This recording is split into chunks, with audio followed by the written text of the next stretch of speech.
성도 여러분 평안하셨습니까? 12월 8일 새벽 예배 시작하겠습니다. 오늘 하나님께서 우리에게 주신 말씀은 시편 138편 1절에서 8절까지 말씀입니다. 하나님의 말씀 받들어 읽겠습니다. 내가 전심으로 주께 감사하며 신들 앞에서 주께 찬송하리이다.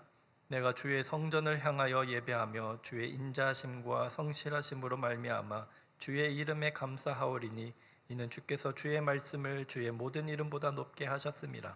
내가 간구하는 날에 주께서 응답하시고 내 영혼에 힘을 주어 나를 강하게 하셨나이다. 여호와여, 세상의 모든 왕들이 주께 감사할 것은 그들이 주의 입의 말씀을 들음이오며 그들이 여호와의 도를 노래할 것은 여호와의 영광이 크심이니이다. 여호와께서는 높이 계셔도 낮은 자를 굽어 살피시며 멀리서도 교만한 자를 아심이니이다. 내가 환난 중에 다닐지라도 주께서 나를 살아나게 하시고 주의 손을 펴사 내 원수들의 분노를 막으시며 주의 오른손이 나를 구원하시리이다.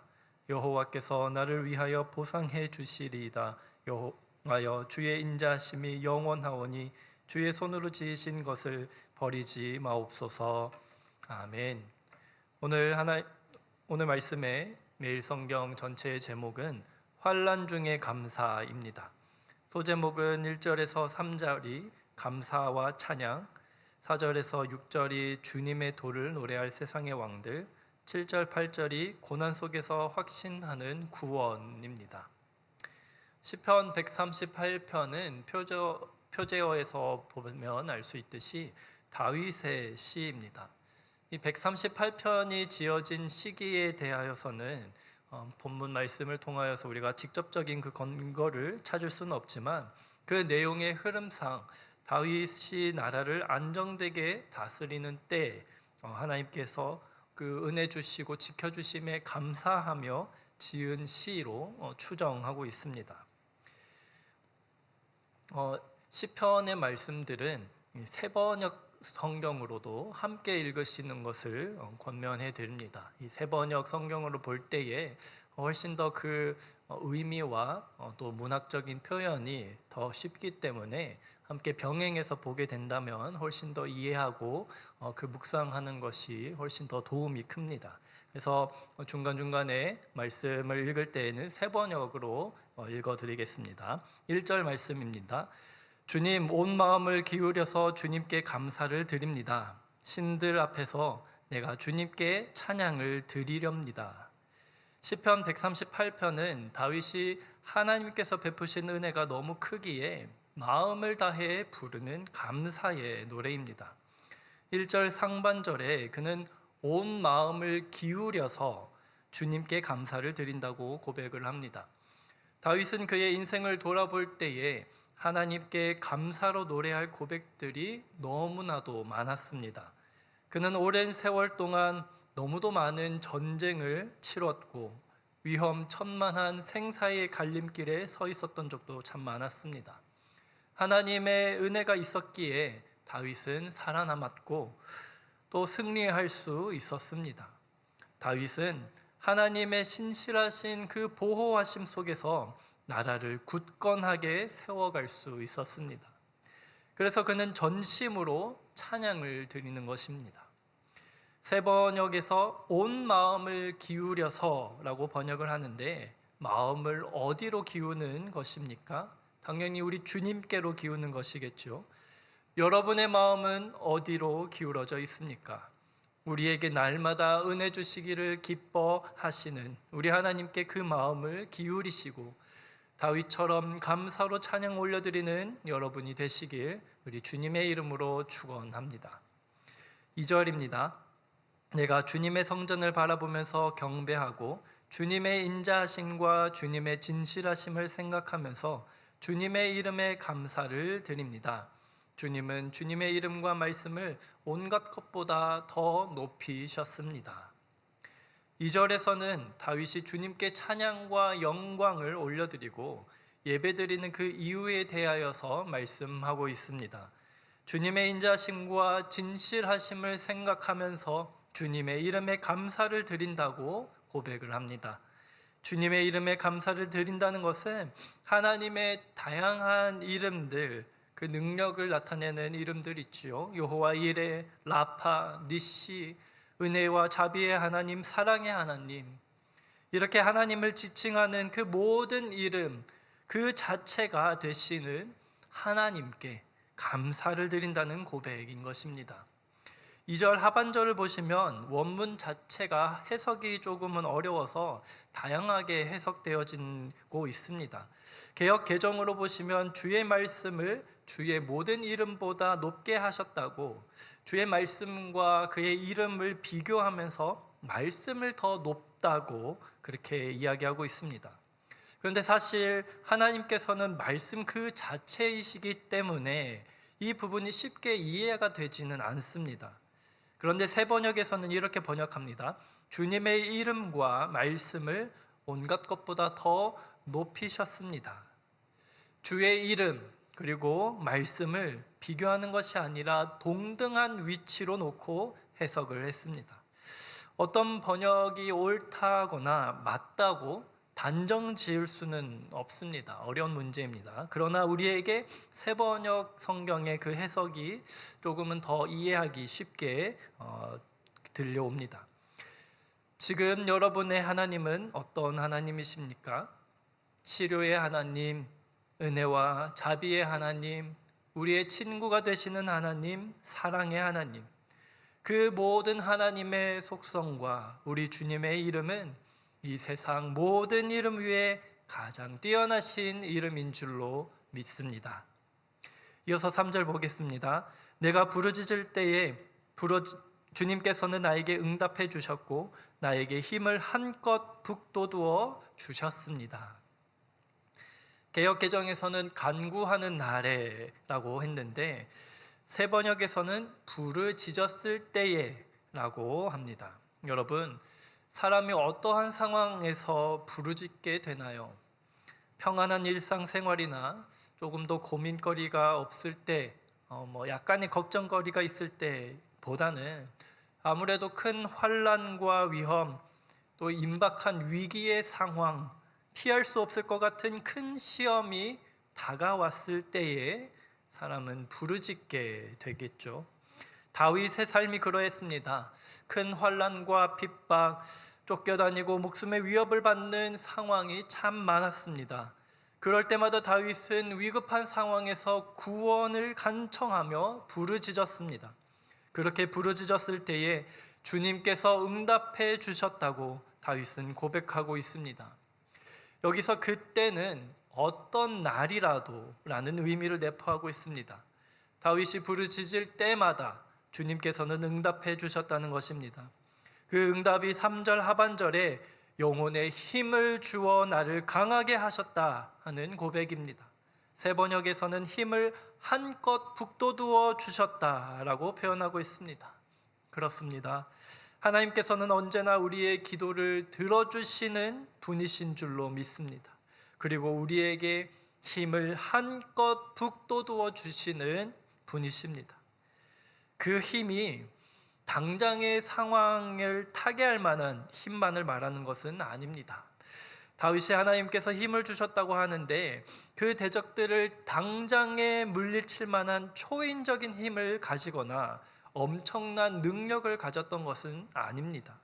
그 힘이란 하나님께서 함께 하심을 믿는 믿음의 힘을 말하는 것입니다. 다윗이 어려서 골리앗 앞에 서고 수많은 대적들과 어려움들을 헤쳐나갈 수 있었던 것, 수차례의 전쟁에서 용맹하게 싸울 수 있었던 것은 그 모든 상황 가운데서 살아계신 하나님께서 자기와 함께 하신다는 믿음의 힘이 그에게 있었던 것입니다. 다윗이 고백하는 것은 그가 부르짖을 수밖에 없었던 그 모든 상황이 한순간에 풀리는 것이 아니라 하나님으로부터 어떤 어려움과 대적이라도 능히 맞설 수 있는 힘을 얻었음을 고백하는 것입니다. 그래서 다윗은 7절에서도 이렇게 고백을 합니다. 내가 고난의 길 한복판을 걷는다고 하여도 주님께서 나에게 새 힘 주시고 손을 내미셔서 내 원수들의 분노를 가라앉혀 주시며 주님의 오른손으로 나를 구원하여 주십니다. 아멘. 다윗은 환난 중에 다닐지라도 고난의 길 한복판을 걷는다고 하여도 그는 고백하고 있습니다. 그의 지난 날들의 현실을 보여주는 부분이죠. 고난의 길 한복판, 사망의 음침한 골짜기를 다닐지라도 주님께서 새 힘을 주시고 그 크신 오른손으로 구원하여 주심을 다윗은 노래하고 있습니다. 앞서 3절에서 다윗의 기도에 주님께서 응답하셔서 힘을 주실 때에 그 힘이 당장의 상황을 타개할 만한 힘만을 말하는 것이 아니라고 말씀드렸습니다. 즉 다시 말하면 나의 상황에서 내가 그것을 바라보는 마음의 자세와 하나님을 향한 믿음만을 우리가 보는 것이 아니다. 반대로 말하면 그렇습니다. 우리의 상황 가운데서 그 모든 상황을 한 번에 풀어주시는 하나님의 능력만을 우리가 바라볼 뿐만이 아니라 앞서 말씀드렸던 것은 나의 마음의 자세와 믿음을 이야기하였지만은 때로는 하나님께서 우리를 도와주실 때에 그분의 방법으로 하나님의 때에 하나님의 놀라운 방법으로 참으로 이상하게 기이하게 도와주실 때도 많습니다. 7절 하반절에 내 원수들의 분노를 막으시며 원수들의 분노를 가라앉혀 주신다고 고백을 합니다. 또 이어서 8절 상반절에서 이렇게 고백합니다. 주님께서 나를 위하여 그들에게 갚아주시니.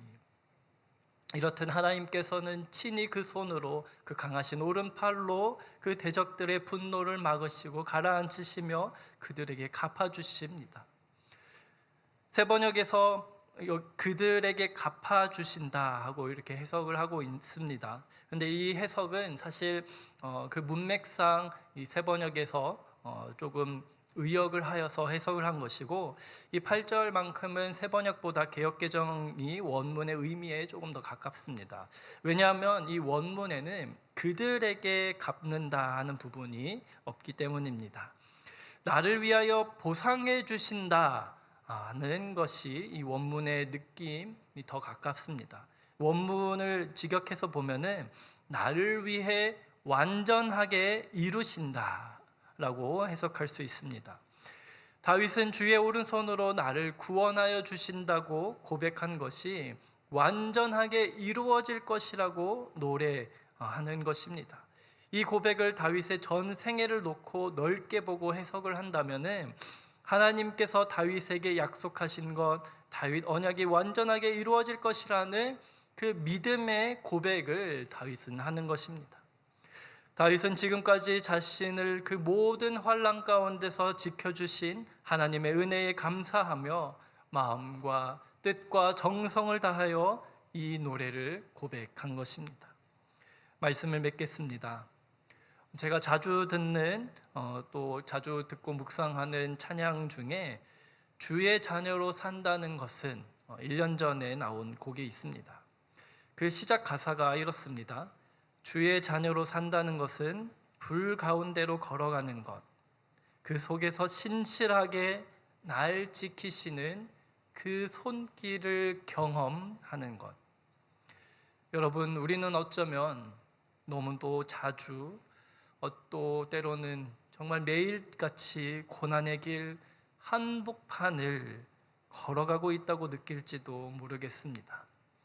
그러나 그때에 오늘 138편을 통하여서 하나님께서 우리에게 말씀해 주시는 것이 있습니다.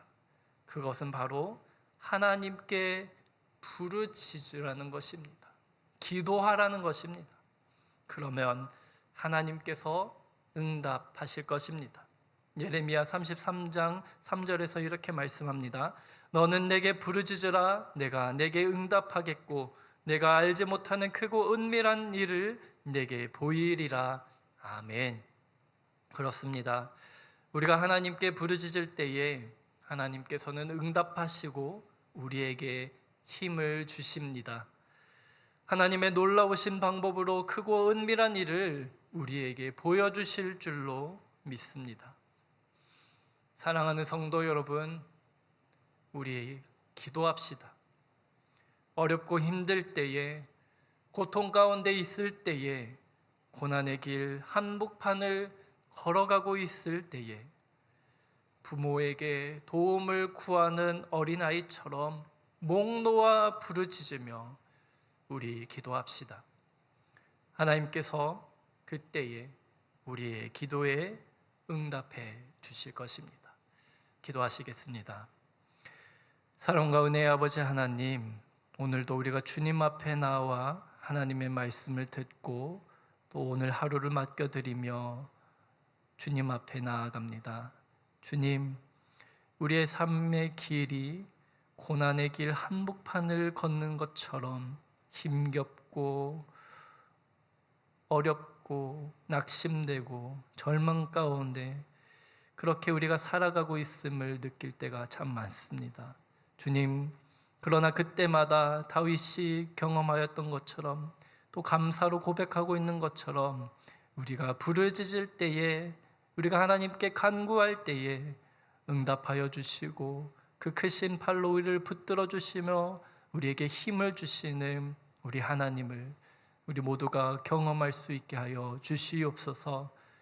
그러기 위하여서 주님, 날마다 우리의 마음과 우리의 입술에서 하나님을 향한 믿음과 또 기도가 끊이지 않도록 성령님 도와주시옵소서. 오늘 하루도 우리의 삶 가운데서 친히 함께하여 주시며 우리를 인도하여 주실 것을 믿으며 우리 주 예수 그리스도의 이름으로 기도드립니다. 아멘.